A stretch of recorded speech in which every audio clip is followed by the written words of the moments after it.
The Grid. In 2018, I walked 2,508 miles.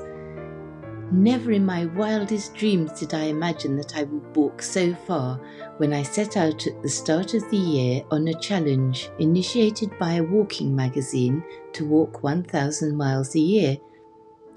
Not only did I complete the challenge, and a lot of extra miles to boot, I also completed walking every single footpath on my local grid in South and West Cambridgeshire, a massive block radiating out 15 or more miles in all directions from my home in the centre. This has been a project 20 years in the walking. When I first moved back to the UK from Norway in 1977, I was suffering from severe clinical depression and barely capable of walking round the garden, yet alone further afield. I started by doing very short local walks. Initially, I confined my walks to the footpaths in the village, but as my mental health improved and my sense of adventure returned, I slowly began to expand my area, and something else took over. It was like I was being driven by a force outside myself to complete my spiritual quest involving the earth energies in my area. Eventually, my short walks turned into long ones, and venturing into new unexplored areas almost became an obsession. The main roads bordering my area became natural boundaries for my grid.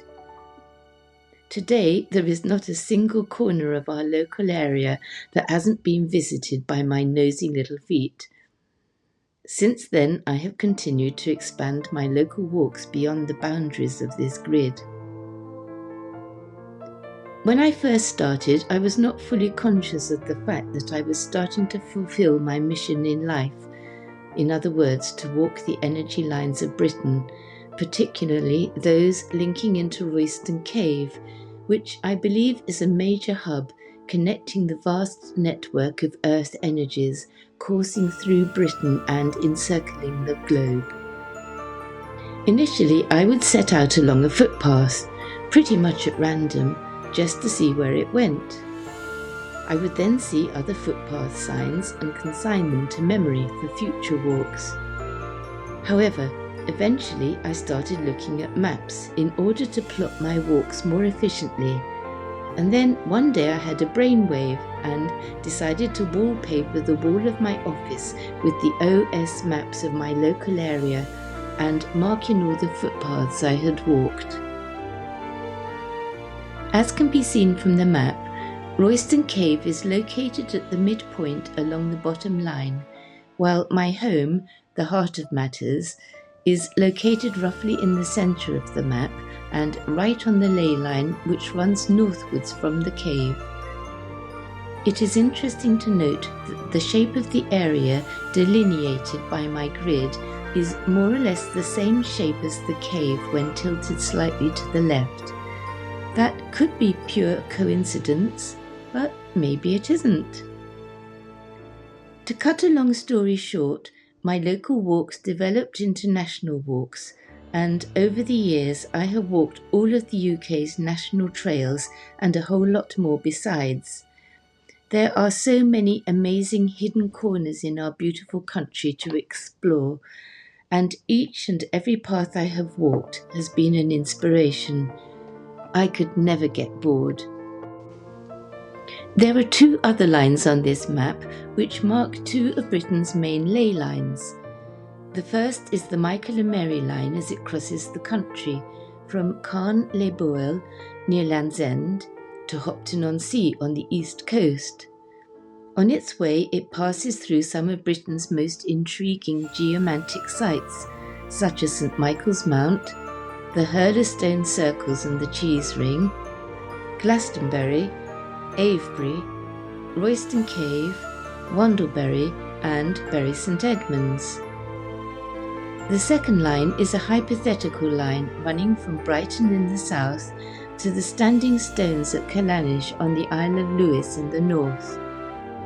On its way, it passes through some more interesting geomantic centres such as London, Royston Cave, my home, Huntingdon, Peterborough, Lincoln, York and Edinburgh. The hatched area to the north of the cave is my local grid. All these and my very own standing stone Tabitha are linked to the cave in Royston. After years of happy walking on my quest, I received new unexpected inspiration when I joined a challenge to walk 1,000 miles in a year at the beginning of 2018. I joined the challenge partly for fun and partly because I was curious to find out what sort of mileage I was capable of. I completed the challenge on the 18th of May after an incredible journey, which had involved wading through vast quantities of mud and snow for several months. I was amazed to discover that I had walked an average of 7.25 miles per day during that period. Having walked 1,000 miles, I decided to continue, and on a beautiful autumn day in October, I reached the 2,000-mile mark. So then I asked myself, what should I do now? Should I hang up my boots or keep walking? Well, there was never any doubt about the answer, and by the end of the year, I reached my new target of 2,500 miles. My adventures during my year of mad walking had included walking in Norway, Malta, Morocco, France, the Southwest Coast Path, Hadrian's Wall, the Cistercian Way, and literally hundreds of miles in my local area. Reasons why I signed up to do the challenge, and I do love a good challenge. There are many different dimensions to my walking, including a spiritual one, which involves working with earth energies. At the end of 2017, I was very excited to discover the challenge because I was looking for some new dimensions to my walking and a way of upping my game, as it were. I didn't need to lose weight and I was already fairly fit and healthy, but the results were numerous and unexpected. Probably the most beneficial result was the impact that sustained walking had on my mental well-being, because after suffering from severe anxiety and depression for a number of years, I was still balancing on a knife's edge between insanity and well-being. Amazingly, the ugly monster failed to rear its head once during that year. I became fitter even though I was already fit. I became happier, although I'm never happier than when I'm walking. My concentration improved considerably. My creativity burgeoned and my confidence grew tremendously. I was not really expecting the huge boost in creativity that I experienced during that year. It poured out of me in all aspects of my life, in my work, in my dancing, because I'm a dancer as well, and in composing silly and occasionally serious poetry while walking. More than anything, the challenge resulted in increased connectivity with nature. In summary, it was inspiring, intoxicating, and invaluable.